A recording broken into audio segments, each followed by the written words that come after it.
लाहौर में स्मोक की सूरत हाल खतरनाक हद तक पहुंच गई। सुबह सवेरे भी लाहौर दुनिया के आलूदा तरीन शहरों की फहरिस्त में पहले नंबर पर आ गया। फिजा में आलूदा ज़र्रात की तादाद 236 पर्टिकुलेट मीटर रिकॉर्ड की गई है। पंजाब हुकूमत की शहरियों को मास्क के साथ घरों से निकलने की हिदायत। स्पीकर पंजाब असम्बली ने आज खुसूसी इजलास भी बुला लिया।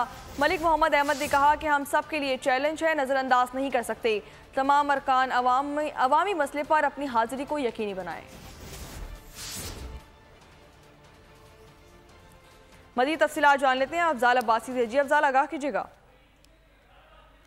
लाहौर शहर आज भी फ़ज़ाई आलूदगी की लपेट में है और आलूदा तरीन शहरों में लाहौर का आज तीसरा नंबर है।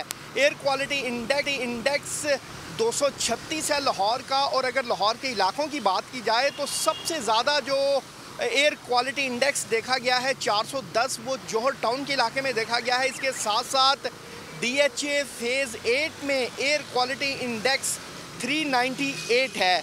और तिब्बी माहिरीन ने शहरियों को ख़बरदार किया है कि वो गैर ज़रूरी घरों से बाहर ना निकलें और अगर निकलना ज़रूरी हो तो वापसी पर वो अपनी आँखों में पानी का छिड़काव लाजमी करें, पानी का इस्तेमाल ज़्यादा से ज़्यादा करें और इसके साथ साथ मास्क का इस्तेमाल करें। जी अफजाल, बहुत शुक्रिया।